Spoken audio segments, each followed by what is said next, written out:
Good morning and welcome to Breaking Chains, the Sober Mindset, a podcast about the complex world of drug and alcohol addiction and all the chaos that comes with it. I'm your host, Rodney Hood. This show is for educational purposes only, but the impact it can have is very real. So please like, share, comment, and subscribe. So without further ado, let's get started. So after 7 days, boy, I saw quite a bit. One guy's a pro soccer player in Europe. He's crazy, man. He came in for tequila and cocaine, and he was walking around like Beavis and Butthead, like for the first couple of days, like just like shuffling around like Biden. He literally looked like, he was just walking around like this. And by the time he left, he's playing ping pong and everything. But the guy was just strung the F out, and he had been to 23 rehabs already, folks. So don't give up is what I'm saying. You can still make it. It's not like everybody goes to rehab one time or they go to AA meetings one time and they're instantly cured. That's not the case, man. You definitely got to work at it every single day. And that's another thing. As far as, aftercare, once you get out of rehab, so you have a counselor that's going to talk to you. It's your case manager. Hopefully you get a pretty cool one, and they're gonna set you up with aftercare, or at least give you ideas of what your insurance will cover. It's expensive, I'm not gonna lie. So you definitely want to find a good church or a good AA. I'm gonna put the app. I think it's called Meeting Guide. I'll put it up here. You can see that's the app. It's got a little chair icon on it, but that one's awesome. It tells you just put in your address or your zip code, and it just boom, boom, boom tells you all the meetings in your area. And what time and what type of meeting, if it's all male or all female or both, or it could be, Hispanic if you speak Spanish. There's everything out there.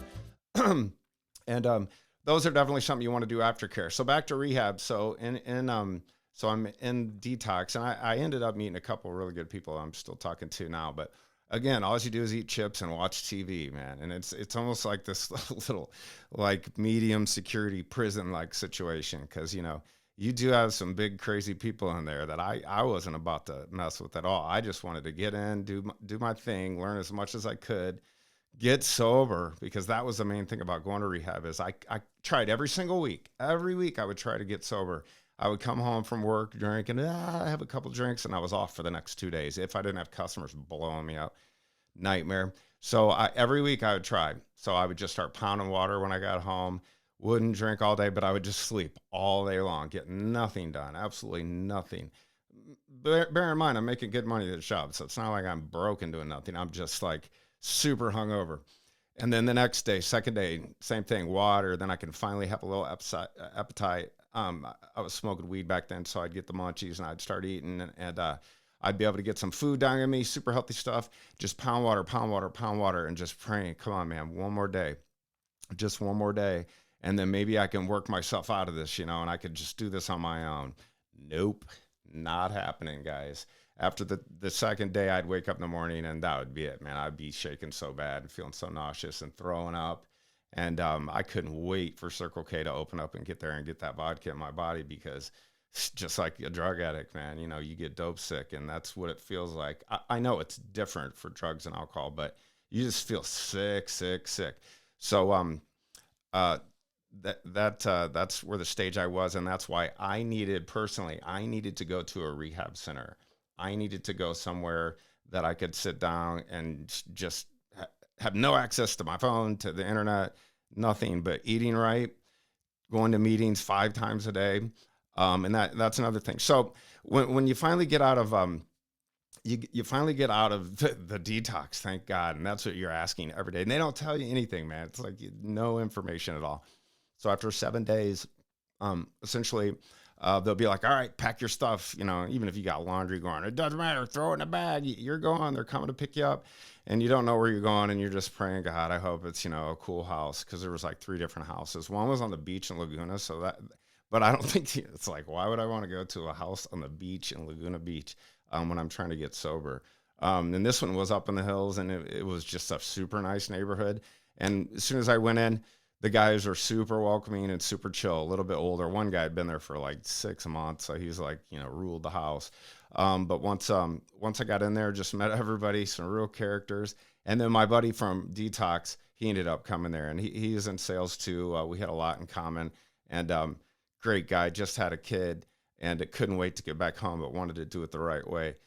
So I'm super proud of him and super happy for him too. So there were success stories. So rehab, and then you go to the sober house. So the sober house is just more structured. You actually are doing things. You're getting up in the morning. You're making your bed. You're coming down. You're doing meds because you're on volume the first week, and then they wean you off of that. And then, but you're still on your anti-seizure medication, and you're still, I have Tamsulosin, which is Flomax for my prostate. So I had to take that. And then, I even tried to take fiber, and when I went to the store to buy it, and they wouldn't, they had to run it by the doctor to make sure I could take fiber. So they really, really monitor you. And then we got to start going to the meetings, which is a little intimidating at first. You don't know these people from a hole in the wall. And you got like 5 different counselors that come in like daily. And then at night you go to AA meetings, which just real quick, I'll touch on that. AA meetings in LA are nothing like AA meetings anywhere probably in the world. I was going to meetings here in Arizona, and it's, I'm in the West Valley retirement type area, super chill, super, mostly older people. No one's, the LA one, man, I was on high alert. I was just like, people watching 101, more face tattoos than I probably have seen on TV or online in like 5 years in one room, man. Every color hair, every piercing you can imagine. One guy committed a felony on the way to the meeting and talked about it. He was sharing that. I'm like, dude, that's not how you share about just committing a felony and telling a whole group of people about it. It's like, what an idiot. I'm not sure what happened to that guy, but I'm sure nothing good. So you start going to your meetings, you start doing all this, and then you basically have this regiment where you get up. I got up early because, there's nothing to do. So as soon as I'm up, at least I could watch some TV before the shift change. They always have somebody there. There's always somebody there for for meds, for 911 or whatever, because some people, threaten to kill themselves. I mean, it's crazy. There's always something going on. Then we had people, this younger kid came in. He was a meth guy. Motocross racer, California boy, just super wound up all the time. And first thing he wants to do is get his girlfriend to sneak into the house. I'm like, dude, don't, because she's going to have to come through my room, off the back balcony. Then I'm involved in it. I said, no. And, oh, well, it's too late. She's on her way. I'm like, you're an idiot. And he ain't going to make it. I can just tell you. There are people that you go into rehab with, super negative, and they ain't going to make it. But some of them are like really, really, you think, yeah, this guy's going to make it. And then they fall off and you don't hear from them again. So it's sad. But that's part of your getting better is helping others too. I mean, and that's what this is all about. I know I'm rambling a little bit, but I'm just trying to paint a picture of what rehab's like. So, but you want to definitely try to help people, man. It's therapeutic. So we go to our meetings. Some of the meetings, we just go for a walk. Like I said before, I could barely walk the whole like mile and a half back and forth because I was so short of breath. And then we would walk back, and then we would just meditate or listen to music. That was my boy. Right? He's cool as shit. That was my favorite counselor. Then we'd have some where we'd watch movies or different, just different things, you name it. I mean, about people in rehab or people that do cold plunges or just anything that helps, with your recovery. And then a lot of them we would sit down and then they would ask us questions about our feelings and, about why we think we do what we do, stuff like that. So those were, and again, you got to just take each meeting and each person, and try to get the most out of it that you can. Because if not, you're just wasting your time. And there were a lot of court-ordered people that were in this whole facility. So your daily routine, you get up, you eat breakfast, then you get your meds, all that, and then you're going to have your first meeting. And then by lunch comes, you get breakfast, you get lunch, you get dinner, and it's, not the greatest food, but you can buy your own food and have in the refrigerator there. So I just bought all kinds of fish and steak and vegetables and all that good stuff. But I ate what I could from them. And it's paid for, but you get macaroni or grilled cheese sandwich for $30,000 or $50,000 a month. I don't know how much it was, but it was expensive if you had to pay out of cash. So then about midday, we'd go to the center. So the center, that's where Essentially, that's where all the houses meet.